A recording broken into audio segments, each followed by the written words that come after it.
Thank you, masters.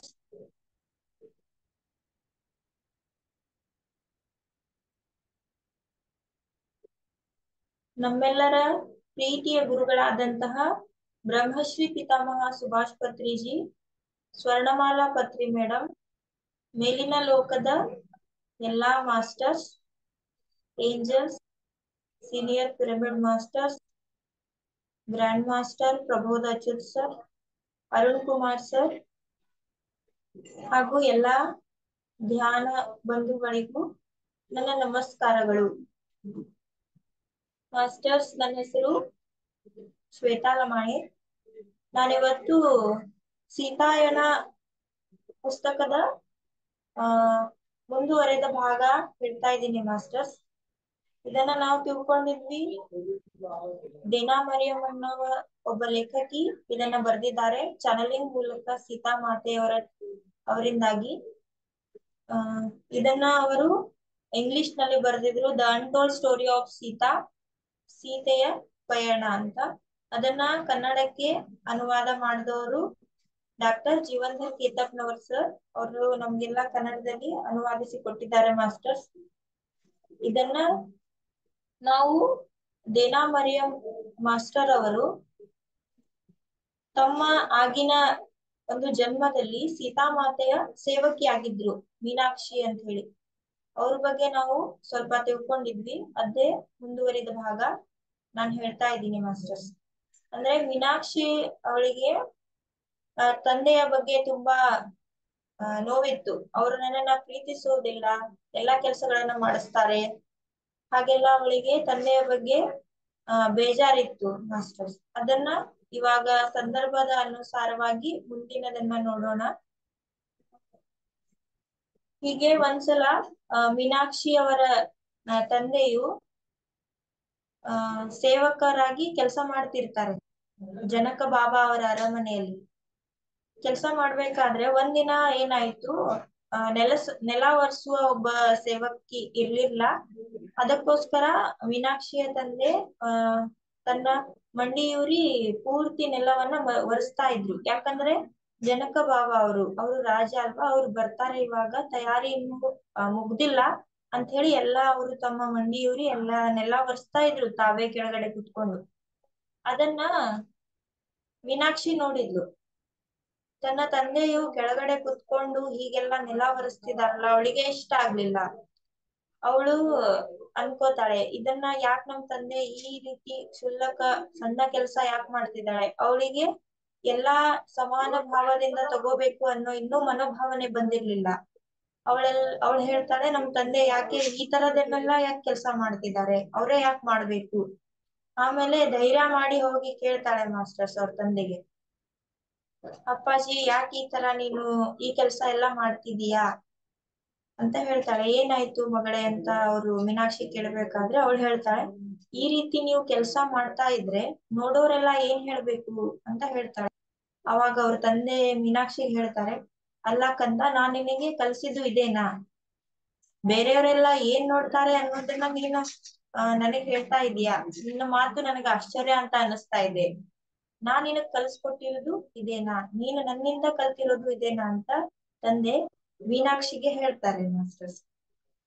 ಅಂದ್ರೆ ಮೀನಾಕ್ಷಿಯ ತಂದೆ ಮೀನಾಕ್ಷಿ ಕಲ್ಸ್ಕೊಟ್ಟಿರೋದು ಯಾವ ಕೆಲಸವೂ ಕನಿಷ್ಠವಲ್ಲ, ದೊಡ್ಡದಲ್ಲ, ಎಲ್ಲಾ ಸಮಾನವಾದದ್ದು. ಎಲ್ಲಾ ಕೆಲ್ಸಾನು ಅಷ್ಟೇ. ಯಾವ ಕೆಲ್ಸ ಉಳಿದಿರತ್ತೆ, ನಮ್ಮ ಕಣ್ಣಿಗೆ ಕಾಣಿಸಿರತ್ತೆ, ನಾವ್ ಅದನ್ನ ಮಾಡ್ಬಿಡ್ಬೇಕು. ಇದು ಕೇವಲ ಸಂತೋಷಕ್ಕಾಗಿ ಅಷ್ಟೇ ಅಲ್ಲ, ತೃಪ್ತಿಗಾಗಿ ಮಾಡ್ಬೇಕು ಅನ್ನೋದು ಅವ್ರ ತಂದೆ ಎಷ್ಟ್ ಹೇಳಿದ್ರು ಅವಳು ಸಣ್ಣವಳಿರುವ ಕಾರಣ ಅಷ್ಟ ಅವಳಿಗೆ ಅದು ಅರ್ಥ ಆಗ್ತಿರ್ಲಿಲ್ಲ. ಮತ್ತೆ ಅವಳು ತಂದೆಯ ಆಮೇಲೆ ಒಂದ್ಸಲ ಅವಳಿಗೆ ಅನ್ನಿಸ್ತು, ನಾನ್ ಇದನ್ನ ಹೇಳ್ಬಾರ್ದಿತ್ತೇನೋ, ನೋಡೋರೆಲ್ಲ ಏನ್ ಅನ್ಕೋತಾರೆ ಅನ್ನೋ ಮಾತನ್ನ ನಾನು ಈ ಶಬ್ದವನ್ನ ಹೇಳ್ಬಾರ್ದಿತ್ತೇನೋ, ಏನಾದ್ರೂ ಆಗಿ ಈ ಶಬ್ದವನ್ನ ವಾಪಸ್ ತಗೊಳೋದಿದ್ದಿದ್ರೆ ನಾ ಈ ವಾಕ್ಯವನ್ನೇ ವಾಪಸ್ ತಗೊಂಡ್ಬಿಡ್ತೀನಿ ಅನ್ನೋದನ್ನ ನೆನೆಸ್ಕೊಂಡು ತುಂಬಾ ದುಃಖ ಪಡ್ತಾಳೆ ಮೀನಾಕ್ಷಿ. ಆಮೇಲೆ ಹೀಗೆ ತಂದೆ ಮತ್ತು ಮಗಳ ನಡುವೆ ಸಂವಾದ ನಡೀತಾ ಇರತ್ತೆ. ತನ್ನಿಂದ ತಪ್ಪಾಗಿದೆ ಅಂತ ಮೀನಾಕ್ಷಿಗೂ ಅರ್ಥ ಆಗ್ಬಿಡತ್ತೆ ಮಾಸ್ಟರ್ಸ್. ಅವಾಗ ಅವ್ರ ತಂದೆ ಮತ್ತೆ ಮೀನಾಕ್ಷಿಗೆ ಅರ್ಥ ಮಾಡಿಸ್ತಾರೆ. ನಾವು ಎಂತ ರಾಜನ ಕೈಯಲ್ಲಿ ಕೆಲಸ ಮಾಡ್ತಾ ಇದ್ದೀವಿ ಅಂದ್ರೆ, ಮಿಥಿಲೆಯ ರಾಜ ಜನಕ ಬಾಬಾ ಅವರು ಯಾವ ರಾಜ ಮಹಾರಾಜ ಆಗಿದ್ರು ಕೂಡ ಭೂಮಿಗೆ ಹೋಗಿ ರೈತರ ಜೊತೆ ಕೃಷಿ ಕೆಲಸದಲ್ಲಿ ಸಹಾಯ ಮಾಡ್ತಾರೆ.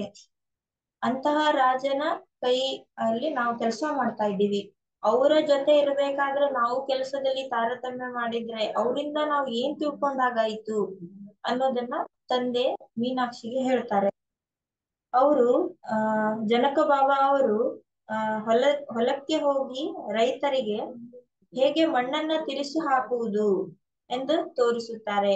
ಬಿಸಿಲಲ್ಲಿ ನಿಂತ್ಕೊಂಡು ಬೆವರು ಸುರಿಸುತ್ತಾ ಹೊಲಗಳಲ್ಲಿ ಸುತ್ತುವುದನ್ನ ನಾನು ನೋಡಿದ್ದೀನಿ, ಬೇರೆಯವ್ರು ಹೇಳೋದನ್ನು ಕೇಳಿದ್ದೀನಿ.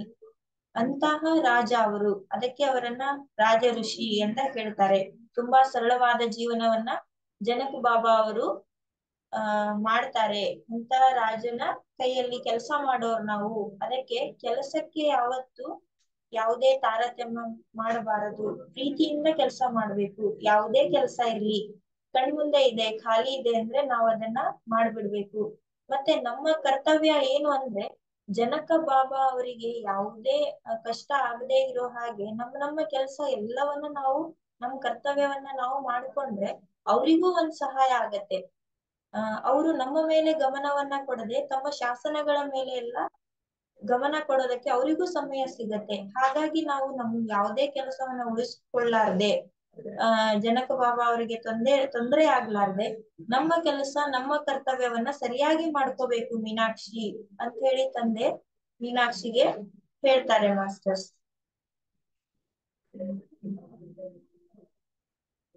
ಆಮೇಲೆ ಮೀನಾಕ್ಷಿ ಅವಳಿಗೆ ತಪ್ಪಿನ ಅರಿವಾಗಿ ತಂದೆಗೆ ಪ್ರಮಾಣ ಕೊಡ್ತಾಳೆ.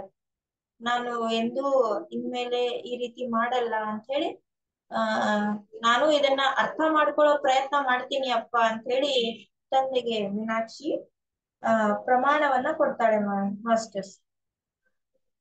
ಆಮೇಲೆ ಇನ್ನೊಂದು ದಿನ ಹೀಗೆ ಕೆಲಸ ಮಾಡ್ತಿರ್ಬೇಕಾದ್ರೆ ಮತ್ತೆ ಅವಳ ತಂದೆ ಮೇಲೆ ಅವಳಿಗೆ ಇನ್ನೂ ಇದಾಗತ್ತೆ.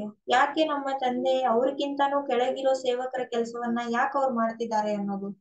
ಆಮೇಲೆ ಹೀಗ್ ಹೇಳ್ಬೇಕಾದ್ರೆ ಮೀನಾಕ್ಷಿಗೆ ಅವ್ರ ತಂದೆ ಒಂದ್ಸಲ ಹೇಳ್ತಾರೆ, ನಾನ್ ಮಾಡ್ತಿರೋಂತ ಕೆಲಸ ಒಬ್ಬ ಸಣ್ಣ ಯುವಕಿ ಸೇವಕಿಯದಿದೆ, ಅವಳ ಪರವಾಗಿ ನಾನ್ ಮಾಡ್ತಾ ಇದ್ದೀನಿ ಅಂತ ಹೇಳಿ ತಂದೆ ಹೇಳ್ತಾರೆ. ಮೀನಾಕ್ಷಿಗೆ ಸ್ವಲ್ಪ ಅನುಮಾನ ಬರುತ್ತೆ, ಆ ಸಣ್ಣ ಸೇವಕಿ ಯುವ ಸೇವಕಿ ನಾನೇ ಇರ್ಬಹುದೇನೋ, ನನ್ನ ತಂದೆ ನನ್ ಕೆಲ್ಸಾನೇ ಮಾಡ್ತಾ ಇದ್ದಾರೇನೋ, ನನಗ್ ಹೇಳ್ತಾ ಇಲ್ಲ ಅಂತೇಳಿ ಸ್ವಲ್ಪ ಅರ್ಥ ಆಗ್ಬಿಡತ್ತೆ. ಮತ್ತೆ ಆದ್ರೆ ಅವ್ರ ತಂದೆ ಅವಳಿಗೆ ಹೇಳಲ್ಲ. ಮತ್ತೆ ಅವಳಿಗೆ ಈ ತರ ಅರ್ಥ ಆದ್ಮೇಲೆ ಇನ್ನೂ ಸ್ವಲ್ಪ ದುಃಖ ಪಡ್ತಾಳೆ ಮಾಸ್ಟರ್ಸ್. ನನ್ ಕೆಲ್ಸ ನಮ್ ತಂದೆಯವ್ರು ಮಾಡ್ತಾ ಇದ್ದಾರೆ, ಮತ್ತೆ ನಾನೇ ಅವರಿಗೆ ಹೀಗ್ ಹೇಳ್ಬಿಟ್ನಲ್ಲ ಅನ್ನೋದು ಅವಳಿಗೆ ದುಃಖ ಆಗತ್ತೆ. ಆಮೇಲೆ ಅವಳಿಗೆ ಆಘಾತ ಕೂಡ ಆಗತ್ತೆ. ಆಮೇಲೆ ಮೀನಾಕ್ಷಿ ಹೇಳ್ತಾಳೆ, ನಾನು ಆಘಾತದಿಂದ ನನ್ನ ತಂದೆಯಡೆಗೆ ನೋಡಿದ್ದೇನೆ, ಆದರೂ ಒಪ್ಪಿಗೆಯಿಂದ ತಲೆ ಆಡಿಸಿದೆ. ಆಮೇಲೆ ಅವಳು ಅನ್ಕೋತಾಳೆ, ನನ್ನ ತಂದೆ ನನ್ನನ್ನ ಶಿಕ್ಷಿಸುತ್ತಿದ್ದಾರೇನೋ, ಆ ಕೆಲ್ಸಗಳನ್ನೆಲ್ಲ ಕೊಟ್ರೆ ಕೆಲ್ಸವನ್ನ ನಿಭಾಯಿಸು ಅಂತ ಹೇಳಿದ್ರೆ ಮೀನಾಕ್ಷಿಗೆ ಅನಿಸ್ತಿತ್ತು ನನ್ನ ತಂದೆ ನನ್ನನ್ನ ಶಿಕ್ಷೆ ಕೊಡ್ತಿದ್ದಾರೆ, ಇಷ್ಟೆಲ್ಲಾ ಸಣ್ಣ ಸಣ್ಣ ಕೆಲ್ಸವನ್ನ ನನ್ನ ಕೈಲಿ ಮಾಡಿಸ್ತಿದ್ದಾರೆ. ಬೇರೆ ಎಲ್ಲಾ ಸೇವಕರು ಕೆಲಸ ಮಾಡ್ಲಿಲ್ಲ ಅಂದ್ರೂ ಅವ್ರಿಗೆ ಏನು ಹೇಳಲ್ಲ, ಅವ್ರ ಬದಲಾಗಿ ನಮ್ ತಂದೆನೆ ಮಾಡ್ತಾರೆ. ನನಗೆ ಮಾತ್ರ ನನ್ ಕೆಲ್ಸವನ್ನೆಲ್ಲ ಅಚ್ಚುಕಟ್ಟಾಗಿ ಮಾಡಲು ನಾನೇ ಮಾಡ್ಲೇಬೇಕು ಅಂತ ಒತ್ತಾಯದಿಂದ ನನ್ನಿಂದ ಮಾಡಿಸ್ತಾರೆ. ಯಾಕೆ ನನ್ನ ತಂದೆ ಈ ರೀತಿ ನನ್ನ ಜೊತೆ ಈ ರೀತಿಯಾದ ವರ್ತನೆಯನ್ನ ಮಾಡ್ತಿದ್ದಾರೆ. ಹೀಗೆ ಮೀನಾಕ್ಷಿ ತುಂಬಾ ಪ್ರಶ್ನೆಗಳನ್ನ ತನ್ನೊಳಗೆ ಅನ್ಕೋತಾ ಇರ್ತಾಳೆ. ಮತ್ತೆ ವಾರಗಟ್ಟಲೆ ಕಣ್ಣೀರು ಹಾಕ್ತಾ ನೋವು ಪಡ್ತಾ ಇರ್ತಾಳೆ ಮಾಸ್ಟರ್ಸ್. ಬೇಕಂತಲೇ ಏನಾದ್ರೂ ದೋಷ ಹುಡುಕಿ ಈ ನಮ್ ತಂದೆಯವರು ಈ ರೀತಿ ಮಾಡ್ತಾ ಇದ್ದಾರೆ. ಆಮೇಲೆ ಇತರ ಸೇವಕರು ನನ್ನನ್ನು ಸಹಾನುಭೂತಿಯಿಂದ ನೋಡಿದರೂ ಇದು ನನಗೆ ಇನ್ನಷ್ಟು ಕಹಿ ಅನುಭವ ನೀಡಿತು. ನನಗೆ ತೀರಾ ಕೀಳು ಜವಾಬ್ದಾರಿಗಳನ್ನು ವಹಿಸುವುದಕ್ಕಾಗಿ ನಾನು ಅವರನ್ನು ಕ್ಷಮಿಸಲು ಸಾಧ್ಯವಿಲ್ಲ. ಕೆಲವು ತಿಂಗಳುಗಳ ನಂತರ ಅದಿತಿ ನನ್ನ ರಕ್ಷಣೆಗೆ, ಆದರೆ ಏನೂ ಪ್ರಯೋಜನವಾಗಲಿಲ್ಲ. ಅದಿತಿ ಅಂದ್ರೆ ಅವಳು ಕೂಡ ಒಬ್ಬ ಸೇವಕಿ ಮಾಸ್ಟರ್ಸ್.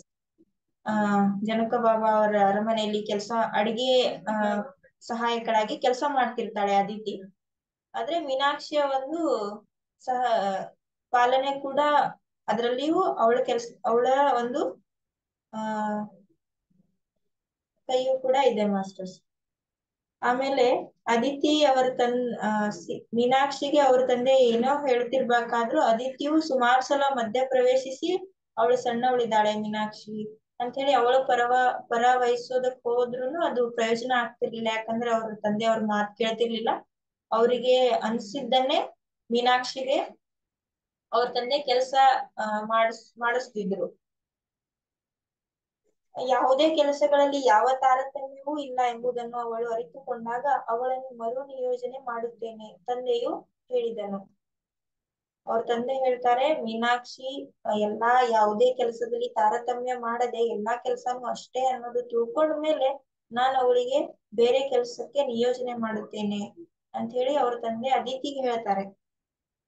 ಆದರೆ ಅವಳ ದೇಹವು ಅಷ್ಟೊಂದು ಬಲಶಾಲಿ ಇಲ್ಲ, ಅದು ಅವಳ ಆರೋಗ್ಯಕ್ಕೆ ಹಾನಿ ಮಾಡಿತೆಂದು ನಾನು ಅಂಜುತ್ತಿದ್ದೇನೆ, ಅವಳು ಒತ್ತಾಯಿಸಿದಳು. ಅವನು ತಲೆಯಲ್ಲಾಡಿಸಿದನು. ಅಂದ್ರೆ ಅದಿತಿ ಹೇಳ್ತಾಳೆ, ಮೀನಾಕ್ಷಿ ಇನ್ನೂ ಸಣ್ಣವಳಿದ್ದಾಳೆ, ದೈಹಿಕವಾಗಿ ಅಷ್ಟು ಬಲಶಾಲಿಯಾಗಿಲ್ಲ, ಅವಳಿಗೆ ನಾವು ಈ ಕೆಲಸ ವಹಿಸೋದು ಸರಿಯಲ್ಲ ಅಂತ ಹೇಳಿ ಅದಿತಿ ಅವ್ರ ತಂದೆಗೆ ಹೇಳ್ತಾಳೆ. ಆದ್ರೆ ಅವ್ರ ತಂದೆ ಹೇಳ್ತಾರೆ, ನಾನೇನು ಮೀನಾಕ್ಷಿಗೆ ಶಿಕ್ಷೆ ಕೊಡ್ತಾ ಇಲ್ಲ, ಅವಳ ಕಲಿಕೆಯ ಸಹಾಯಕ್ಕಾಗಿ ಇಷ್ಟನ್ನೆಲ್ಲ ಮಾಡ್ತಾ ಇರೋದು, ಅವಳ ಸ್ವಂತ ಒಳ್ಳೆಯದಕ್ಕಾಗಿ ನಾನು ಇದನ್ನ ಮಾಡ್ತಾ ಇದ್ದೀನಿ, ಚಿಂತೆ ಮಾಡೋ ಅವಶ್ಯಕತೆ ಇಲ್ಲ ಅಂತ ಹೇಳ್ತಾರೆ ಮಾಸ್ಟರ್ಸ್. ಮೀನಾಕ್ಷಿಗೆ ಅನ್ನಿಸ್ತಾ ಇರುತ್ತೆ, ಅವ್ರ ತಂದೆ ನನ್ನನ್ನ ಕರ್ತವ್ಯಗಳಿಂದ ಮುಕ್ತಗೊಳಿಸುವುದಿಲ್ಲ, ನನ್ನ ಕರ್ತವ್ಯ ನನ್ನಿಂದ ಮಾಡಿಸೋವರೆಗೂ ಬಿಡೋದಿಲ್ಲ ನನ್ನ ತಂದೆ ಅಂತ ಮೀನಾಕ್ಷಿ ಅನ್ಕೋತಾಳೆ. ಹೀಗಾಗಿ ಇತರ ಸೇವಕಿಯರಿಗಿಂತ ತೀರಾ ಕೀಳು ಮಟ್ಟದ ಸೇವೆ ಸಲ್ಲಿಸುವುದನ್ನು ನಾನೇ ಬಿಟ್ಟು ಬಿಟ್ಟೆ. ಇದರಿಂದ ನನ್ನ ಮತ್ತು ನನ್ನ ತಂದೆಯ ನಡುವಿನ ಅಂತರವು ಇನ್ನೂ ಹೆಚ್ಚಾಯಿತು. ಅವ್ರ ತಂದೆ ಮೀನಾಕ್ಷಿಗೆ ಎಷ್ಟು ಎಲ್ಲಾ ಸಣ್ಣ ಸಣ್ಣ ಕೆಲಸಗಳನ್ನ ಮಾಡೋದನ್ನ ವಹಿಸಿದ್ರು ಅವಳಿಗೆ ಇಷ್ಟ ಆಗ್ತಿರ್ಲಿಲ್ಲ. ಹಾಗಾಗಿ ಅವಳ ತಂದೆಯ ವಿರೋಧವಾಗಿ ಅದನ್ನ ಕೆಲಸ ಮಾಡೋದನ್ನ ತಪ್ಪಿಸ್ಕೊಳ್ತಾ ಇದ್ಲು. ಹೀಗಾಗಿ ಮೀನಾಕ್ಷಿ ಮತ್ತೆ ಅವರ ತಂದೆಯ ನಡುವೆ ಸ್ವಲ್ಪ ಮಾತು ಕಡಿಮೆ ಆಯ್ತು, ಮತ್ತೆ ಅಂತರ ಹೆಚ್ಚಾಯ್ತು ಮಾಸ್ಟರ್ಸ್. ನನ್ನ ನಡುವೆ ತುಂಡಾದ ವಿಶ್ವಾಸದ ಕೊಂಡನ್ನು ಸರಿಪಡಿಸಲು ಏನಾದ್ರೂ ಹೇಳಲು ನನ್ನನ್ನು ಸಮೀಪಿಸುತ್ತಿದ್ದಾನೆ ಎನ್ನುವಂತೆ ಒಮ್ಮೊಮ್ಮೆ ಅವನು ನನ್ನತ್ತ ನೋಡುತ್ತಿದ್ದನು. ಇದು ಕೇವಲ ನನ್ನ ಕಲ್ಪನೆಯೋ, ನಿರರ್ಥಕ ಅಪೇಕ್ಷೆಯೋ, ಅಥವಾ ನಿಜವಾಗಿಯೂ ಕಾಳಜಿ ವಹಿಸುತ್ತಿದ್ದಾನೆಯೋ ಎಂದು ನನಗೆ ದಿಗಿಲು ಉಂಟಾಗುತ್ತಿತ್ತು. ನನಗೆ ಅವನನ್ನು ಸಮೀಪಿಸುವ ಧೈರ್ಯವಿರಲಿಲ್ಲ.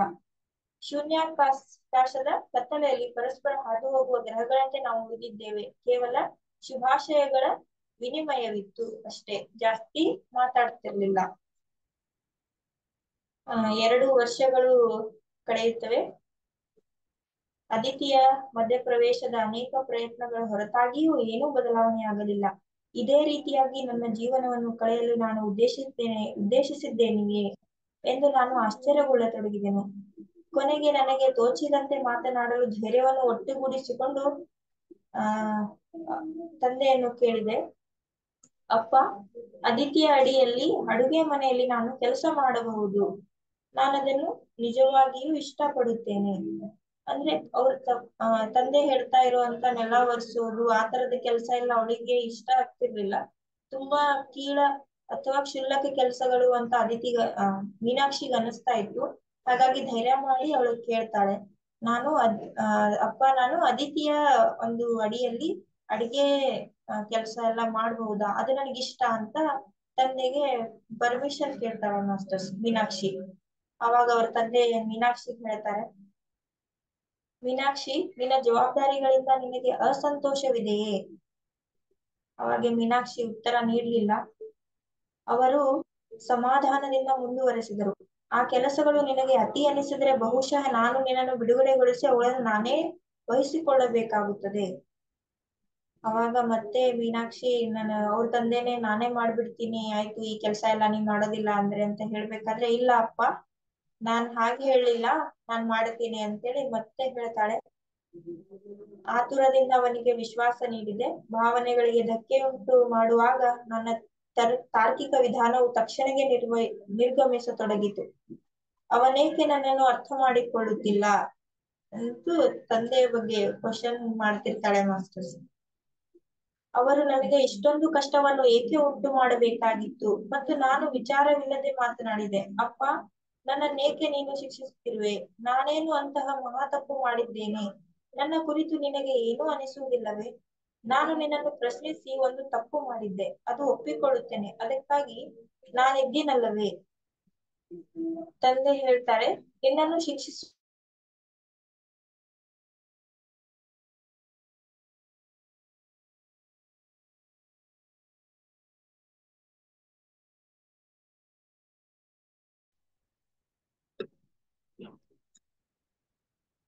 ನಾನು ಕರ್ತವ್ಯ ನಿನಗೆ ಸಣ್ಣ ಸಣ್ಣ ಕೆಲಸವನ್ನ ವಹಿಸ್ತಾ ಇದ್ದೀನಿ ಅಂದ್ರೆ ಅದನ್ನು ಶಿಕ್ಷೆ ಕೊಡ್ತಾ ಇದ್ದೀನಿ ಅಂತ ಅಲ್ಲ ಮೀನಾಕ್ಷಿ ಅಂತ ಹೇಳ್ತಾರೆ. ನಾನು ನಿನ್ನ ಕರ್ತವ್ಯವನ್ನ ನಿನಗ್ ಕಲಿಸ್ಕೊಡ್ತಾ ಇದ್ದೀನಿ ಅಂತ ಹೇಳಿ ಅವ್ರ ತಂದೆ ಹೇಳ್ತಾರೆ ಮಾಸ್ಟರ್ಸ್. ಮತ್ತೆ ಅದನ್ನ ಮುಂದುವರಿಸ್ತಾರೆ ತಂದೆ. ಯಾವುದೇ ಕೆಲಸ ತುಂಬಾ ಸಣ್ಣದಾಗಲಿ ಕ್ಷುಲ್ಲಕವಾದುದಾಗಲಿ ಇರುವುದಿಲ್ಲ ಮೀನಾಕ್ಷಿ. ಒಂದು ಸಣ್ಣ ಕಾರ್ಯದ ಅಗತ್ಯಕ್ಕಾಗಿ ಇಡೀ ಅರಮನೆಯೇ ಗೊಂದಲದಲ್ಲಿ ಸಿಲುಕುತ್ತದೆ. ಇದು ನಿನಗೆ ಇನ್ನೂ ಅರ್ಥವಾಗಿಲ್ಲವೇ?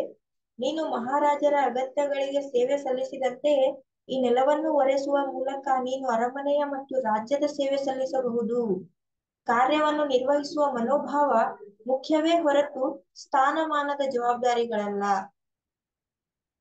ಅವ್ರ ತಂದೆ ಹೇಳುವ ಪ್ರಕಾರ ಕೆಲಸ ಮುಗಿಯಬೇಕೇ ಹೊರತು ನಾನು ಮಾಡ್ತಾ ಇದ್ದೀನಿ, ಅವ್ರು ಅದನ್ನ ಮಾಡ್ತಾರೆ ಅನ್ನೋದಲ್ಲ ಅಂತೇಳಿ ತಿಳಿಸ್ತಾರೆ ಮಾಸ್ಟರ್ಸ್. ಆ ಜವಾಬ್ದಾರಿಗಳಿಗಿಂತ ಅವುಗಳು ನಿರ್ವಹಿಸುವ ಮನೋಭಾವ ಮುಖ್ಯವಾದುದು. ಒಬ್ಬರು ಮಾಡುವ ಕೆಲಸದ ಪ್ರಕಾರಗಳಲ್ಲಿ ಯಾವುದೇ ವ್ಯತ್ಯಾಸವಿರುವುದಿಲ್ಲ ಎಂಬುದನ್ನು ನಾನು ನಿನಗೆ ಮತ್ತೆ ಮತ್ತೆ ಕಲಿಸಲು ಪ್ರಯತ್ನಿಸಿದೆ. ನೀನದನ್ನು ನಿಜವಾಗಿಯೂ ಅರ್ಥ ಮಾಡಿಕೊಂಡಲ್ಲಿ ಪ್ರತಿಯೊಂದೂ ಬದಲಾಗುತ್ತದೆ. ಆಗ ನಿನ್ನನ್ನು ಒಬ್ಬ ಸೇವಕಿಯಾಗಿ ಸರಿಯಾದ ರೀತಿಯಲ್ಲಿ ಬೆಳೆಸುವ ನನ್ನ ಜವಾಬ್ದಾರಿಯನ್ನು ಪೂರೈಸಿದಂತಾಗುತ್ತದೆ ಎಂದು ನಾನು ಭಾವಿಸುತ್ತೇನೆ. ನೀನು ಸೇವೆ ಸಲ್ಲಿಸುತ್ತಿರುವವರ ಕಲ್ಯಾಣಕ್ಕಾಗಿ ಮಾತ್ರ ಆಲೋಚನೆಗಳನ್ನು ಹೊಂದಿರುವ ಸೇವಕಿ. ಅವರು ಹೇಳುತ್ತಿರುವುದಕ್ಕೆ ನನ್ನ ನೋವಿನ ಭಾವನೆಗಳು ನನ್ನನ್ನು ಕುರುಡಾಗಿಸಿದವು. ಅವರು ಇತರರನ್ನು ಪರಿಗಣಿಸುವುದಕ್ಕಿಂತ ಭಿನ್ನವಾಗಿ ನನ್ನನ್ನು ಪರಿಗಣಿಸಿದ್ದಾರೆ ಎಂಬುದನ್ನು ನಾನು ಬಲ್ಲೆ. ಇತರರಿಗೆ ಅವರು ತುಂಬಾ ದಯಾಳು ಮತ್ತು ಕಾಳಜಿಪೂರ್ಣ ಆಗಿದ್ದರು. ಅವರಿಗೆ ತಮ್ಮ ಕೆಲಸಗಳನ್ನು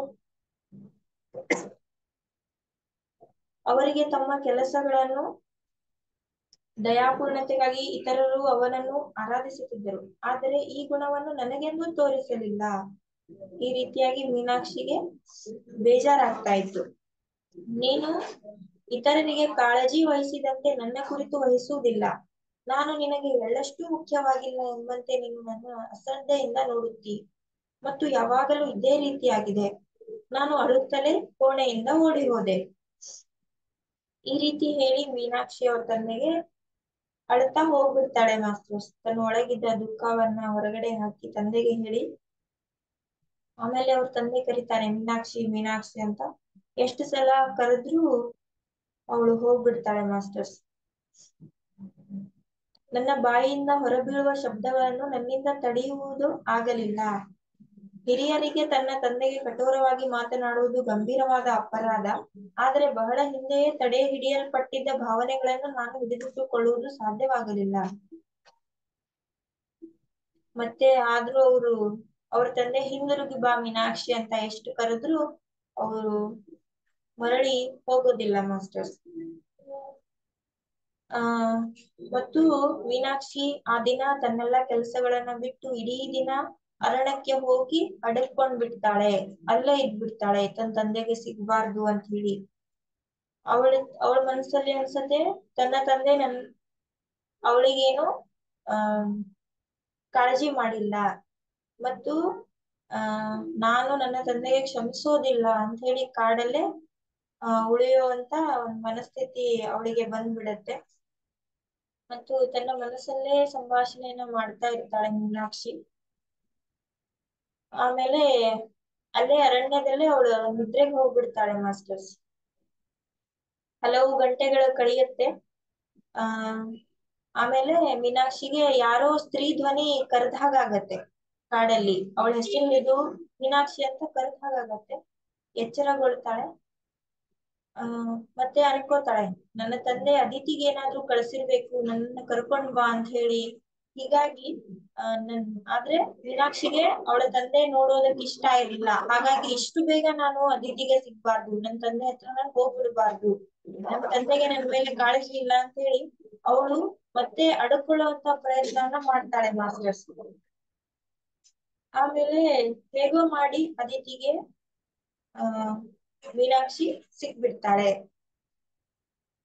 ಅದಿತಿ ತುಂಬಾ ಆ ಒಂದು ಭಯದಿಂದ ಓಡಿ ಬಂದು ಅವಳ ಹತ್ರ ಬಂದು ನಿಂತ್ಕೊಳ್ತಾಳೆ. ಕೊನೆಗೆ ಆ ಅದಿತಿಯು ಬಂದು ಮೀನಾಕ್ಷಿಯನ್ನ ತಪ್ಕೊಂಡು ಹಿಡ್ಕೊಳ್ತಾಳೆ ಮಾಸ್ಟರ್ಸ್. ಮೀನಾಕ್ಷಿ ಅದಿತಿ ಹೇಳ್ತಾಳೆ, ಮೀನಾಕ್ಷಿ, ನಾವು ದಿನವಿಡೀ ನಿನ್ನನ್ನು ಹುಡುಕುತ್ತಿದ್ದೇವೆ, ಏನೋ ಅನಾಹುತ ಸಂಭವಿಸಿದೆ, ನೀನು ಬೇಗನೆ ಬರಬೇಕು ಅಂತ ಹೇಳಿ ಅದಿತಿ ಹೇಳ್ತಾಳೆ. ಈ ಮಾತನ್ನ ಕೇಳಿಸ್ಕೊಂಡು ಮೀನಾಕ್ಷಿಯು ಜಡಗಟ್ಟಿದಂತೆ ನಿಂತ್ಕೊಂಡ್ ಬಿಡ್ತಾಳೆ ಮಾಸ್ಟರ್ಸ್. ಅವಳು ಏನ್ ಹೇಳ್ತಾ ಇದ್ದಾಳೆ ಅನ್ನೋದನ್ನ ಮನಸ್ಸಲ್ಲೇ ಸ್ವಲ್ಪ ಅವಳು ಅರ್ಥ ಮಾಡ್ಕೊಳ್ತಾಳೆ. ಆಮೇಲೆ ಹೇಳ್ತಾಳೆ, ಅದು ಅಪ್ಪಾಜಿಯೇ ಅಂತ ಅದಿತಿಗೆ ಕೇಳ್ತಾಳೆ. ನಾನು ಭಯಭೀತ ಸ್ವರದಿಂದ ಕೇಳಿದೆ. ಉತ್ತರವನ್ನು ಕೇಳುವುದು ನನಗೆ ಬೇಕಾಗಿರಲಿಲ್ಲ. ಅದಿತಿ ತಲೆ ದೂಗ್ತಾಳೆ, ಹೌದು ಅಂತ ಹೇಳಿ. ಆಮೇಲೆ ಅದಿತಿಯು ಬಿಕ್ಕುತ್ತಾ ಅಳುವುದನ್ನ ಗಮನಿಸಿ, ಏನೋ ಆಗಿದೆ ನನ್ ತಂದೆಗೆ ಅನ್ನೋದು ಮೀನಾಕ್ಷಿಗೆ ಗೊತ್ತಾಗ್ಬಿಡತ್ತೆ. ಅವಳಿಗೆ ಧೈರ್ಯನೇ ಇರ್ಲಿಲ್ಲ ಮಾಸ್ಟರ್ಸ್ ಮತ್ತೆ ವಾಪಸ್ ಮಾತಾಡುವಂತಹದ್ದು.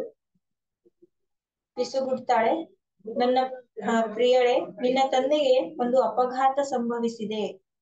ನಾನು ಮೀನಾಕ್ಷಿ ಪ್ರತಿಕ್ರಿಯಿಸಲಿಲ್ಲ. ಅವರು ಅದಿತಿ ಮತ್ತೆ ಹೇಳ್ತಾಳೆ, ಅವರು ಸೇವಕರಲ್ಲಿ ಒಬ್ಬನನ್ನು ಛಾವಣಿಯ ರಿಪೇರಿಗಾಗಿ ಕಳಿಸಿದ್ದರು. ಸರಿಯಾಗಿ ದುರಸ್ತಿ ಮಾಡಲಾಗಿದೆ ಅಂತ ಹೇಳಿ ಅವ್ರ ತಂದೆ ಇನ್ನೊಂದ್ಸಲ ಅದನ್ನ ಗಮನಿಸ್ಬೇಕಾದ್ರೆ, ಅವರೇ ಹತ್ತಿ ನೋಡ್ಬೇಕಾದ್ರೆ ಅವರು ಛಾವಣಿಯಿಂದ ಕೆಳಗೆ ಏರಿ ಹೋಗುತ್ತಿದ್ದಂತೆ ಕೆಳಗೆ ಬಿದ್ದು ಅಪಘಾತಗೊಂಡು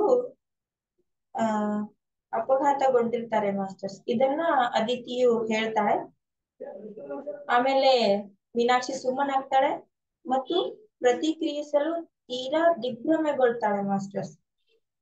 ಆಮೇಲೆ ಅದಿತಿ ಹೇಳ್ತಾಳೆ, ಓ ಮೀನಾಕ್ಷಿ, ಅವಳು ಆಲಿಂಗನದಲ್ಲಿ ನನ್ನನ್ನು ಬಿಗಿಯಾಗಿ ಅಪ್ಪಿಕೊಂಡಳು, ಇದು ಆಗಬಾರ್ದಾಗಿತ್ತು. ಆಮೇಲೆ ಮೀನಾಕ್ಷಿ ಕೇಳ್ತಾಳೆ, ಅವರು ಸರಿಯಾಗಿದ್ದಾರೆ, ನನ್ನ ತಂದೆ ಸರಿಯಾಗಿದ್ದಾರೆ ಅಂತ ಕೇಳ್ಬೇಕಾದ್ರೆ ಅದಿತಿ ಮತ್ತೆ ತಲೆ ದೂಗ್ತಾಳೆ. ಸಮಾಚಾರದ ಭಯಾನಕತೆಗೆ ನನಗೆ ಹೊಡೆಯ ತೊಡಗಿದಂತೆ, ಅವರು ಸತ್ತಿಲ್ಲವೇ ಎಂದು ಮೀನಾಕ್ಷಿ ಕೇಳ್ತಾಳೆ. ಅವಾಗ ಅದಿತಿ ಹೇಳ್ತಾಳೆ, ತಲೆ ಅಲ್ಲಾಡಿಸ್ತಾಳೆ ಮತ್ತೆ ಮಾಸ್ಟರ್ಸ್. ಅವಳು ಹೇಳುತ್ತಿದ್ದಂತೆ ಸಂಪೂರ್ಣ ಶಕ್ತಿ ಯುದ್ಧಕ್ಕಿದ್ದಂತೆ ನನ್ನನ್ನು ತಟ್ಟಿತು. ನನಗೆ ಸಾಧ್ಯವಾದಷ್ಟು ಜೋರಾದ ಧ್ವನಿ ಇಲ್ಲ ಎಂದು ಚೀರಿದೆ. ಸಾಧ್ಯವಿಲ್ಲ. ಗುಡುಗಿನ ಸಿಡಿನಂತೆ ನನ್ನ ಧ್ವನಿಯು ತೀಕ್ಷ್ಣವಾಗಿತ್ತು. ನನ್ನ ದೇಹದ ಮೂಲಕ ಹಿಂಸಾತ್ಮಕ ಅಲೆಗಳು ಹರಿದಾಡಿದವು. ನನಗೆ ಸಿಡಿಲು ಹೊಡೆದಂತಾಯಿತು. ಹಾಗೆಯೇ ಇದ್ದವು. ನಂತರ ನಿಧಾನವಾಗಿ ಅವಳು ನನ್ನನ್ನು ಇತರ ಸೇವಕರು ಶವ ಸಂಸ್ಕಾರಕ್ಕೆ ಸಿದ್ಧಪಡಿಸಿದ ನನ್ನ ತಂದೆಯ ದೇಹದ ಹತ್ತಿರ ಕರೆದೊಯ್ದಳು. ಆಮೇಲೆ ಮತ್ತೆ ಮೀನಾಕ್ಷಿ ತುಂಬಾ ನೋವಿನಿಂದ ಹೇಳ್ಕೊಳ್ತಾಳೆ ಮಾಸ್ಟರ್ಸ್, ಅಪ್ಪ, ನನ್ನನ್ನು ಕ್ಷಮಿಸಿ, ಪ್ರತಿಯೊಂದಕ್ಕೂ ನನ್ನನ್ನು ಕ್ಷಮಿಸಿ. ನೀವು ನನ್ನನ್ನು ಯಾಕೆ ಬಿಟ್ಟು ಹೋದಿರಿ? ನನ್ನ ತಂದೆಯನ್ನು ಹೊಂದಿಲ್ಲದ ಖಾಲಿ ದೇಹಕ್ಕೆ ನಾನು ಕೇಳಿದೆ. ನೀವೀಗ ನನ್ನನ್ನು ಸಂಪೂರ್ಣ ಒಬ್ಬಂಟಿಯಾಗಿ ಬಿಟ್ಟು ಹೋಗಿದ್ದೀರಿ. ನಾನು ಉಸಿರುಗಟ್ಟಿದ ಧ್ವನಿಯಲ್ಲಿ ಪಿಸುಗುಟ್ಟಿದೆ. ಆಮೇಲೆ ಮುಂದಿನ ಕೆಲವು ದಿನಗಳವರೆಗೆ ನಾನು ನಿಶ್ಚೇಷ್ಟಿತಳಾಗಿದ್ದೆ. ಅದಿತಿ ನನ್ನೊಂದಿಗೆ ಇದ್ದಳು, ಆದರೆ ಹೊಸ ವಾಸ್ತವಿಕತೆಯೊಳಗೆ ನಾನು ಹೊಂದಿಕೊಳ್ಳಲೇಬೇಕಾಗಿತ್ತು. ನನ್ನನ್ನು ಇಲ್ಲಿಂದ ಹೊರಗೆ ಕಳಿಸುತ್ತಾರೇನೋ ಎಂದು ವಿನಾಕಾರಣವಾಗಿ ನಾನು ಭಯಗೊಳ್ಳತೊಡಗಿದೆನು. ಹಾಗೇನೂ ಆಗುವುದಿಲ್ಲ, ನೀನೇನು ಭಯಪಡುವ ಕಾರಣವಿಲ್ಲ ಎಂದು ಅದಿತಿ ನನಗೆ ಆಶ್ವಾಸನೆ ನೀಡಿದಳು. ನಿನ್ನ ಅಪ್ಪಾಜಿಯವರನ್ನು ಜನಕ ಬಾಬಾ ತುಂಬಾ ಪ್ರೀತಿಸುತ್ತಿದ್ದರು, ಹೀಗಾಗಿ ಈ ಮನೆಯಲ್ಲಿ ಯಾವಾಗಲೂ ನಿನಗೊಂದು ಸ್ಥಳ ಇದ್ದೇ ಇರುತ್ತದೆ ಎಂದು ಅದಿತಿ ಮೀನಾಕ್ಷಿಗೆ ಹೇಳ್ತಾಳೆ. ಈ ಘಟನೆಯಾದ 1 ವಾರದ ನಂತರ ಅದಿತಿ ಮತ್ತೆ ಮೀನಾಕ್ಷಿ ಕೇಳ್ತಾಳೆ. ಯಾಕಂದ್ರೆ ಅವ್ರ ತಂದೆ ಇರ್ಬೇಕಾದ್ರೆ ಮೀನಾಕ್ಷಿಗೆ ಅಲ್ಲಿ ಸೇವೆ ಸಲ್ಲಿಸೋದನ್ನ ಬಿಟ್ಟು ಅದಿತಿಯ ಕಡೆಗೆ ಅಡುಗೆ ಮನೆ ಸಹಾಯ ಮಾಡಲು ಕಳಿಸ್ತಾ ಇರ್ಲಿಲ್ಲ. ಇವಾಗ ಅವ್ರ ತಂದೆ ಇಲ್ವಲ್ಲ, ಅದಕ್ಕೆ ಅದಿತಿ ಕೇಳ್ತಾಳೆ ಮತ್ತೆ ಮೀನಾಕ್ಷಿಗೆ, ನೀನ್ ಇವಾಗ ಯಾವುದೇ ಬಂಧನದಲ್ಲಿಲ್ಲ, ನನ್ ಜೊತೆ ಅಡಿಗೆ ಕೆಲಸದಲ್ಲಿ ಸಹಾಯ ಮಾಡೋದಕ್ಕೆ ನೀನ್ ಬರ್ತೀಯಾ ಮೀನಾಕ್ಷಿ ಅಂತ ಕೇಳ್ತಾಳೆ. ಅವಾಗ ಮೀನಾಕ್ಷಿಯು ನೋವಿನ ಭಾವದಿಂದ ಇಲ್ಲ ಅಂತ ಹೇಳ್ತಾಳೆ. ಯಾಕಂದ್ರೆ ಅವಳಿಗೆ ಒಂದು ಅಸಮಾಧಾನ ಇತ್ತು. ಯಾಕಂದ್ರೆ ತಂದೆಯು ಸಾವಿನಿಂದಾದ ಆಘಾತದಿಂದ ನಾನು ಚೇತರಿಸಿಕೊಂಡ ನಂತರ ಅಪಾರವಾದ ಅಪರಾಧಿ ಮನೋಭಾವನೆಯು ನನ್ನೊಳಗೆ ಮನೆ ಮಾಡಿತ್ತು. ಇದಕ್ಕೆ ನನ್ನನ್ನು ನಾನೇ ಜವಾಬ್ದಾರಳನ್ನಾಗಿ ಪರಿಗಣಿಸಿದೆ.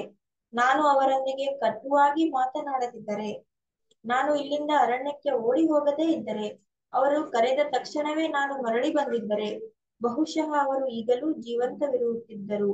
ಅವರು ಚಾವಣಿಯನ್ನು ಏರಲು ಪ್ರಯತ್ನಿಸುತ್ತಿದ್ದಾಗ ನನ್ನ ವರ್ತನೆಯಿಂದ ಅವರು ಅಸಮಾಧಾನಗೊಂಡಿದ್ದಿರಬಹುದು. ಹೀಗಾಗಿ ಅವರು ಹೆಜ್ಜೆ ತಪ್ಪಿದರು. ಅವರ ಸಾವಿಗೆ ನಾನು ಭಾಗಶಃ ಆದರೂ ಕಾರಣರಾಗಿದ್ದೇನೆ. ಇದೆಲ್ಲ ನನ್ನಿಂದ ಆಗಿದೆ. ಆದ್ದರಿಂದ ನಾನು ಕನಿಷ್ಠ ಪಕ್ಷ ಯಾವುದೇ ಪುರಸ್ಕಾರವನ್ನು ಒಪ್ಪಿಕೊಳ್ಳಬಾರದು. ಹೀಗೆ ಅನ್ಕೊಂಡು ಮೀನಾಕ್ಷಿಯು ಅದಿತಿಗೆ ಅಡುಗೆ ಮನೆಯಲ್ಲಿ ಸಹಾಯ ಮಾಡೋದಕ್ಕೆ ಒಪ್ಕೊಳ್ಳೋದಿಲ್ಲ. ಅಂದ್ರೆ ತನ್ನ ತಂದೆಯ ಒಂದು ಸಾವಿಗೆ ತಾನೇ ಕಾರಣ ಅನ್ನೋ ಅಪರಾಧಿ ಭಾವನೆಯು ಅವಳಿಗೆ ಕಾಡ್ತಾ ಇತ್ತು. ಹೀಗಾಗಿ ಕೊನೆಯ ಪಕ್ಷ ನಾನು ನನ್ನ ತಂದೆಯ ಆಸೆಯಂತೆ ಒಳ್ಳೆಯ ಸೇವಕಿ ಆಗಲು ನನ್ನ ತಂದೆ ನಿರ್ವಹಿಸಿದ ಕೆಲಸವನ್ನಾದ್ರೂ ನಾನು ಮಾಡ್ಬೇಕು ಅಂತ ಹೇಳಿ ಮೀನಾಕ್ಷಿ ಅನ್ಕೋತಾಳೆ ಮಾಸ್ಟರ್ಸ್. ನಾನು ನಿನ್ನನ್ನು ಕೇಳಿಕೊಳ್ಳುತ್ತಿದ್ದೇನೆ. ನನ್ನ ತಂದೆಯ ಸಾಮೀಪ್ಯದಲ್ಲಿರಲು ನನಗೆ ಇದೊಂದೇ ಮಾರ್ಗವಾಗಿದೆ. ನನ್ನಿಂದ ಇದನ್ನೇ ಅವರು ಬಯಸಿದ್ದರು, ಮೀನಾಕ್ಷಿ ಹೇಳ್ತಾಳೆ. ಇದರಿಂದ ಅವರು ನನ್ನೊಂದಿಗೆ ಇದ್ದಾರೆ ಎಂದು ಭಾವಿಸಲು ಸಹಾಯವಾಗುತ್ತದೆ. ಇದೇ ನನಗೆ ಬೇಕಾಗಿರುವುದು. ನನ್ನ ಅಪರಾಧ ಪ್ರಜ್ಞೆಯನ್ನು ಅವಳಿಗೆ ಹೇಳಲಿಲ್ಲ. ಈ ಘಟನೆಯನ್ನು ಯಾರೊಂದಿಗಾದರೂ ಹೇಳಲು ನನಗೆ ತುಂಬಾ ನಾಚಿಕೆ ಆಗುತ್ತಿತ್ತು. ಅದನ್ನು ನನ್ನ ಹೃದಯದಲ್ಲಿ ಇಟ್ಟುಕೊಂಡೆ ಮತ್ತು ಈ ಭಯಾನಕ ಕೃತ್ಯ ನನಗೊಬ್ಬಳಿಗೆ ಗೊತ್ತು. ನನ್ನ ಮನ ಪರಿವರ್ತನೆಗೆ ಅದಿತಿ ತನ್ನಿಂದ ಸಾಧ್ಯವಾದ ಎಲ್ಲ ಪ್ರಯತ್ನಗಳನ್ನು ಮಾಡಿದಳು. ಆದರೆ ನನ್ನ ಒತ್ತಾಯದಿಂದಾಗಿ ಕೊನೆಗೂ ಅವಳು ಸಮ್ಮತಿಸಿದಳು. ಎಷ್ಟು ಪ್ರಯತ್ನ ಪಟ್ಟು ಅದಿತಿ ತನ್ನ ಕೆಲಸಕ್ಕೆ ಕರೆದ್ರು ಮೀನಾಕ್ಷಿ ಒಪ್ಕೊಳ್ಳೋದಿಲ್ಲ. ಯಾಕಂದ್ರೆ ಈ ರೀತಿ ತನ್ನ ತಂದೆ ಮತ್ತೆ ಮೀನಾಕ್ಷಿ ನಡುವೆ ಆಗಿರುವಂತ ಆ ಕಲಹವನ್ನ ಯಾರೊಂದಿಗಾದ್ರೂ ಹಂಚ್ಕೊಂಡ್ರೆ ನನ್ನನ್ನ ಏನ್ ಅನ್ಕೋತಾರೆ ಅನ್ನೋ ನಾಚಿಕೆ ಭಾವ ಅವಳಿಗೆ ಬಂದ್ಬಿಟ್ಟಿತ್ತು. ಹೀಗಾಗಿ ಅವಳಿಗೊಬ್ಬಳಿಗೆ ಗೊತ್ತಿತ್ತು ಮಾಸ್ಟರ್ಸ್, ಅವ್ರ ತಂದೆ ಮತ್ತೆ ಮೀನಾಕ್ಷಿ ಮಧ್ಯೆ ಜಗಳ ಆಯ್ತು ಅನ್ನೋದು. ಹಾಗಾಗಿ ಅವಳು ತನ್ನ ತಂದೆಯ ಒಂದು ಆಸೆಯನ್ನೇ ಈಡೇರಿಸ್ಬೇಕು ಅಂತೇಳಿ ಅದಿತಿ ಎಷ್ಟು ಅವಳನ್ನ ಫೋರ್ಸ್ ಮಾಡಿದ್ರು ಅವಳ ಜೊತೆಗೆ ಕೆಲ್ಸಕ್ಕೆ ಹೋಗೋದಿಲ್ಲ. ತನ್ನ ತಂದೆಯ ಆಶಯಗಳನ್ನು ಈಡೇರಿಸಲು ನಾನು ಸದೃಢವಾಗಿ ನಿಶ್ಚಯಿಸಿಕೊಂಡೆ. ಸೇವಕರಲ್ಲಿ ನಾನು ಅತ್ಯುತ್ತಮಳಾಗುತ್ತೇನೆ.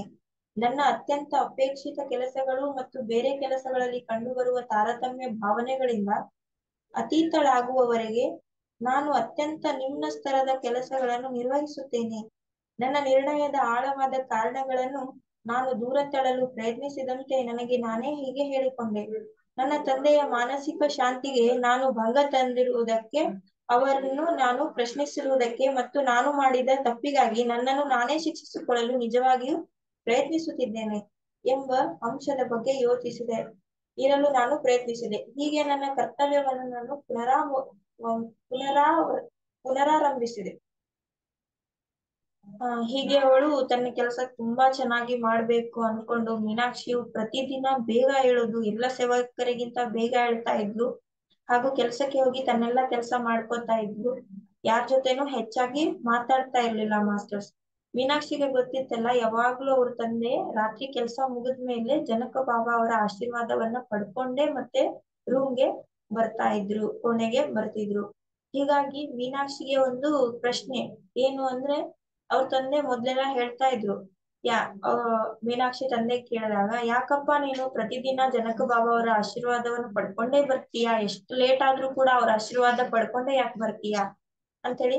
ಅದಕ್ಕೆ ಅವ್ರ ತಂದೆ ಉತ್ತರ ನೀಡಿದ್ರು, ಯಾಕಂದ್ರೆ ನಾನು ಜನಕ ಬಾಬಾ ಅವರ ಆಶೀರ್ವಾದವನ್ನ ಪಡ್ಕೊಳ್ಳೇಬೇಕು. ಅಂತಹ ಮಹಾನ್ ರಾಜ ಅವರು. ಅಕಸ್ಮಾತ್ ಏನಾದ್ರೂ ನನ್ನ ಸಾವು ರಾತ್ರಿಯೇ ಆಗ್ಬಿಟ್ರೆ ನಾನು ಅವರ ಆಶೀರ್ವಾದದಿಂದ ಸತ್ತಿದ್ದೀನಿ ಅನ್ನುವಂತ ಶಾಂತಿ ನನಗ್ ಸಿಗತ್ತೆ ಅನ್ನೋದನ್ನ ಅವ್ರು ಹೇಳಿದ್ರು. ಇದನ್ನ ಮೀನಾಕ್ಷಿ ನೆನೆಸ್ಕೊಂಡು ಅದಿತಿಗೆ ಕೇಳಿದ್ಲು. ಅದಿತಿ, ನನ್ನ ತಂದೆ ಸಾಯುವಾಗ ಕೊನೆ ಕ್ಷಣದಲ್ಲಿ ಜನಕ ಬಾಬಾ ಅವರು ಬಂದಿದ್ರ? ಅವ್ರ ತಂದೆ ಅವ್ರ ತಂದೆ ಜನಕ ಬಾಬಾ ಅವರು ಆ ಮೀನಾಕ್ಷಿ ಅವರ ತಂದೆಗೆ ಆಶೀರ್ವಾದ ಕೊಟ್ರ ಅಂತ ಹೇಳಿ ಅದಿತಿಗೆ ಕೇಳ್ತಾಳೆ. ಅವಾಗ ಅದಿತಿ ಉತ್ತರ ಕೊಡ್ತಾಳೆ, ಹೌದು, ಜನಕ ಬಾಬಾ ಅವರು ನಿನ್ನ ತಂದೆಯ ಕೊನೆ ಕಾಲದಲ್ಲಿ ಬಂದಿದ್ದರು. ಅವರು ನಿನ್ನ ತಂದೆಗೆ ಆ ಆಶೀರ್ವಾದವನ್ನು ಕೂಡ ನೀಡಿದ್ದಾರೆ ಮತ್ತು ಏಕಾಂತದಲ್ಲಿ ಅವರಿಬ್ರು ಏನೋ ಮಾತಾಡಿದ್ದಾರೆ. ಖಂಡಿತವಾಗಿ ನಮ್ಗೆ ಅನ್ಸತ್ತೆ ನಿನ್ನ ಒಂದು ಒಳಿತಿಗಾಗಿನೇ ನಿಮ್ಮ ತಂದೆ ನಿನ್ನ ಜವಾಬ್ದಾರಿಯನ್ನು ಜನಕ ಬಾಬಾ ಅವರಿಗೆ ಕೊಟ್ಟಿರಬಹುದು. ಇದನ್ನೇ ಹೇಳಿದ್ದಾರೆ. ನಿನ್ನ ತಂದೆ ನಿನ್ ಜೊತೆ ಎಷ್ಟೇ ಕಠೋರವಾಗಿ ನಡ್ಕೊಂಡ್ರು ಕೂಡ ಅವ್ರ ಮನಸ್ಸಲ್ಲಿ ನಿನ್ನ ಬಗ್ಗೆ ತುಂಬಾ ಕಾಳಜಿ ಇದೆ ಮೀನಾಕ್ಷಿ. ಇನ್ನೋದನ್ನ ಅದಿತಿ ಮೀನಾಕ್ಷಿಗೆ ಮನವರಿಸಿ ಕೊಡ್ತಾಳೆ ಮಾಸ್ಟರ್ಸ್. ಇದನ್ನ ಅರ್ಥ ಮಾಡ್ಕೊಂಡು ಮೀನಾಕ್ಷಿ ಮತ್ತೆ ತುಂಬಾ ಅಳ್ತಾಳೆ, ತುಂಬಾ ನೋವಾಗತ್ತೆ ಅವಳಿಗೆ. ಆಮೇಲೆ ಮತ್ತೆ ದಿನವಿಡೀ ತನ್ನ ಕೆಲಸವನ್ನ ಮಾಡ್ತಾಳೆ. ಬೇಗ ಎದ್ದು ಬೇಗ ಕೆಲ್ಸಕ್ಕೆ ಹೋಗೋದು, ಮತ್ತೆ ಊಟಕ್ ಕುಂತ್ರು ಕೂಡ ಒಬ್ಳೆ ಕೂತ್ಕೊಳ್ಳೋದು, ಯಾರ್ ಜೊತೆನೂ ಬೆರಿತಾ ಇರ್ಲಿಲ್ಲ, ಯಾರ್ ಜೊತೆನೂ ಮಾತಾಡ್ತಾ ಇರ್ಲಿಲ್ಲ.